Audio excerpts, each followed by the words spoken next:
Je suis Marie-Paul Bigot, conseillère en évolution professionnelle pour la Bourgogne-Franche-Comté.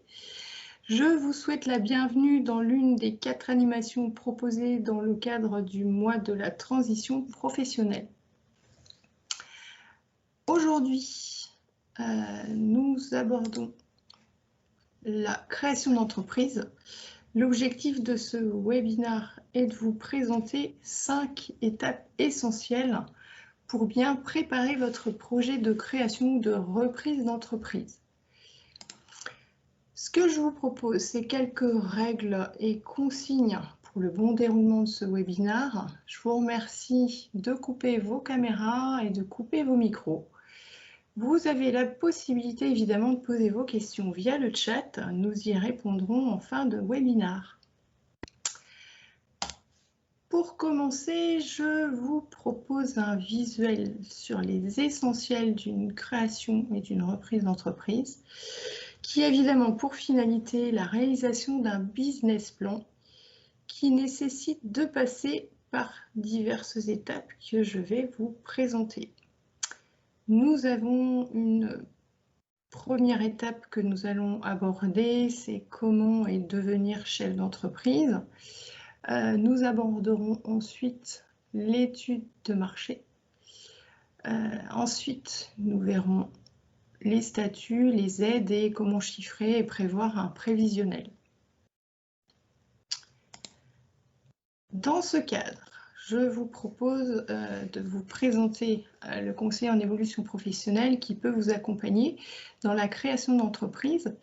Effectivement, le conseil en évolution professionnelle peut vous permettre un accompagnement à la formalisation de votre projet, de vous apporter un regard nouveau sur votre projet, de trouver la bonne information, de vous orienter vers les bons interlocuteurs et de vous accompagner dans le dispositif démissionnaire. Le conseil en évolution professionnelle, ainsi, peut vous donner du sens à votre projet et vous permettre d'avoir et d'acquérir une méthodologie. Le rôle d'un conseiller en évolution professionnelle dans ces différentes étapes peut vous permettre d'avoir un point de repère tout au long de votre parcours, car le porteur de projet se pose de nombreuses questions pour que votre projet avance, mais ne sait pas toujours par où commencer.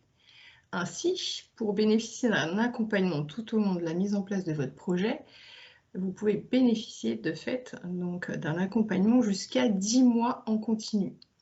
Ça vous permettra de vérifier, de trouver des informations dans un univers et je dirais même un océan d'informations, avec beaucoup d'informations parfois contradictoires. Dans ce conseil en évolution professionnelle, ça peut vous permettre de co-construire, donc évidemment ensemble, une stratégie pour mettre en place votre projet. Et si cela nécessite des étapes intermédiaires, comme par exemple suivre une formation obligatoire et comment la financer, eh bien nous pouvons étudier dans ce cadre-là. Ou vous accompagner dans la formalisation de votre business plan pour présenter votre projet aux différents interlocuteurs, tout comme présenter votre projet à la commission dans le cadre d'un dispositif démissionnaire. Nous pouvons également vous permettre une mise en relation avec des experts. De fait, cet accompagnement vous permet de bénéficier tout au long de ces mois de faire aboutir votre projet. Pour revenir sur ces différentes étapes, comment devenir chef d'entreprise? C'est avant tout définir l'idée. L'idée, je vends quoi, à qui, où, comment, pourquoi, quand. De fait, c'est vérifier l'adéquation homme avec un H, évidemment, l'adéquation donc de votre profil par rapport au projet. Est-ce que j'ai les qualifications, les qualités nécessaires? Est-ce que j'ai les compétences requises? Ma situation personnelle est-elle favorable, effectivement, à cette mise en œuvre de projet? Ainsi, c'est avoir un esprit, et c'est un esprit, je dirais même plutôt, qui nécessite une prise de risque, un esprit d'initiative, d'innovation et de créativité, une force de conviction, une combativité et une ténacité par conséquent. Mais c'est aussi une dynamique qui vous permettra de repérer des opportunités, les exploiter, tirer profit donc de ces opportunités, mais aussi développer des nouveautés. Je vous propose par un petit graphique de regarder ce que c'est que le quotidien d'un chef d'entreprise qui nécessite des compétences en gestion, en communication, en vente, parce qu'évidemment, au démarrage, il ne faut pas négliger le temps de commercialisation et de gestion. Avant de réaliser une prestation, il faut la vendre. Par la suite, votre efficacité commerciale et évidemment la fidélisation de vos clients vous permettront de facturer plus de production. Ainsi, du porteur de projet au chef d'entreprise, c'est avant tout un profil divers et varié, dans les statuts et la motivation, dans la formation et les expériences, mais aussi dans les connaissances d'un projet de création de reprise d'entreprise.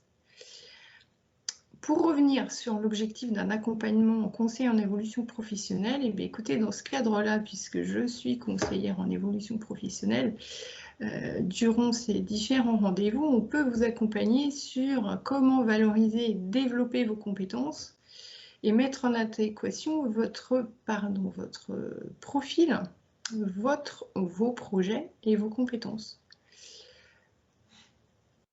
Regardons, pour commencer, l'étude de marché. Comme nous avons vu tout à l'heure, le porteur de projet, il se pose de nombreuses questions pour que son projet avance, mais il ne sait pas toujours par où commencer. Effectivement, par rapport à cette étude de marché, est-ce qu'on commence par où, qui, quoi, comment, ou quoi, où, qui, comment, enfin, etc. Donc, au quoi, évidemment, c'est de déterminer quel produit ou quel service. Au comment, c'est quels moyens humains vous allez mettre en face, quels seront les moyens matériels nécessaires, et ensuite, évidemment, quelle communication. Ensuite, nous avons le qui. Quel client, quel concurrent, quel fournisseur. Et je terminerai par le où, quelle sera l'implantation de cette création, de cette reprise d'entreprise.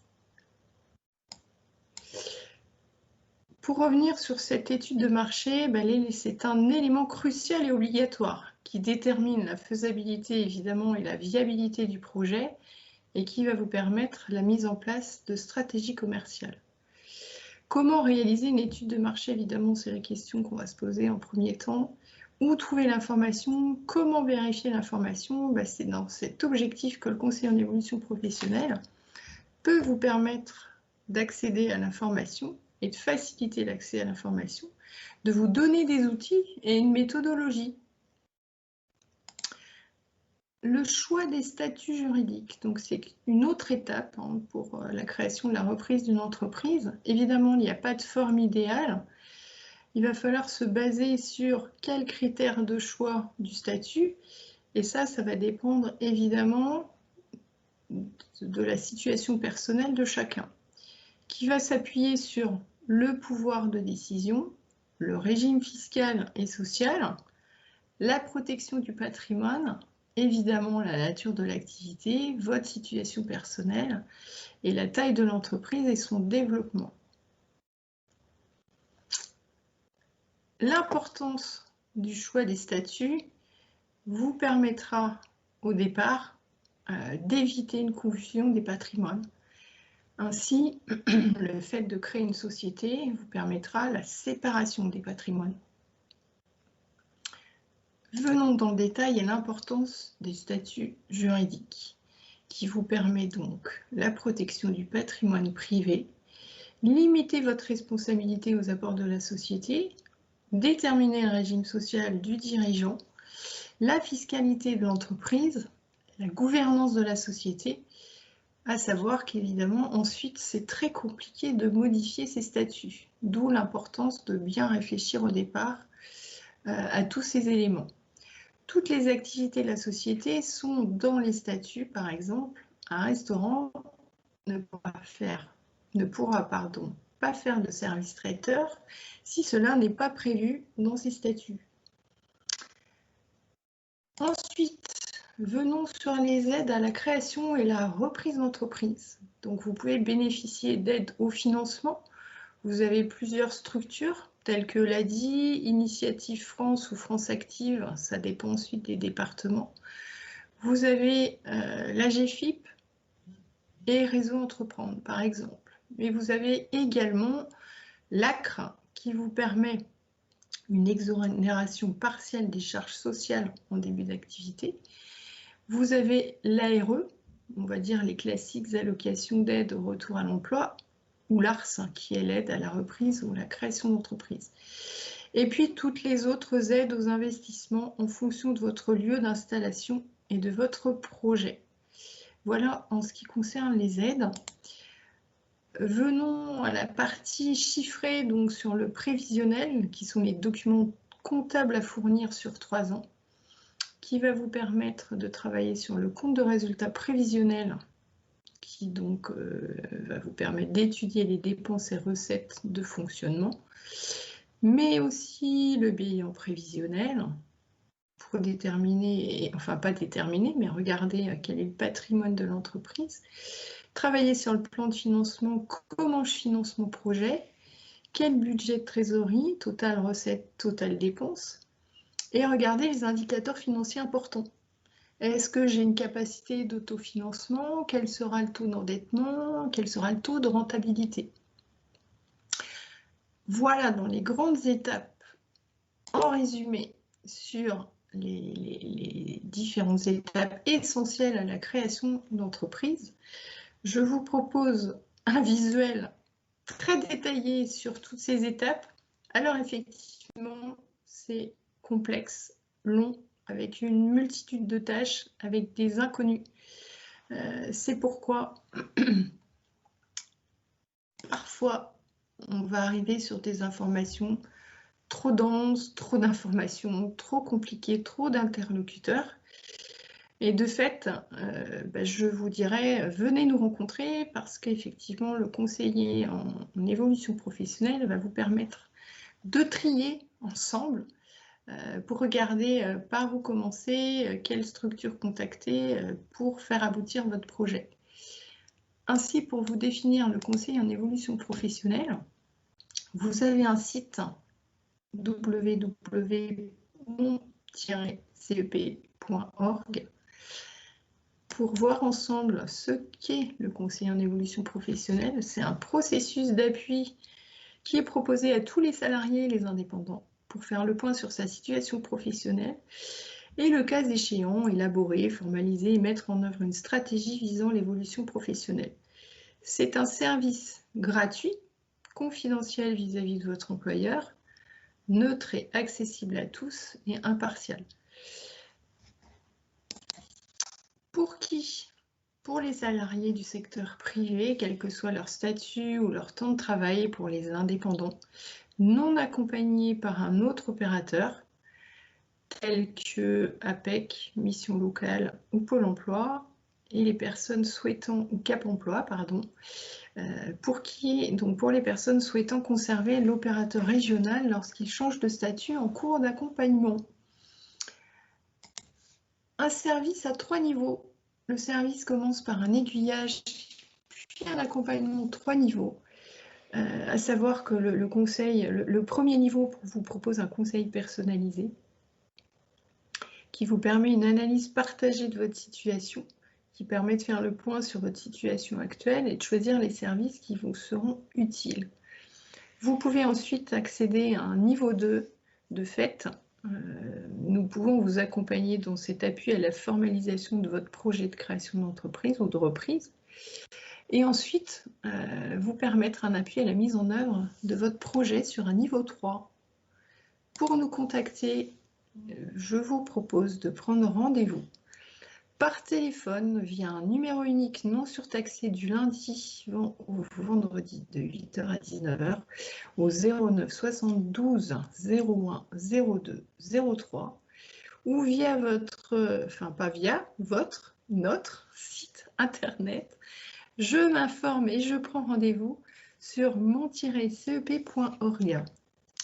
Voilà, cette présentation est terminée. Je suis à l'écoute pour vos différentes questions. Je vous souhaite une bonne journée.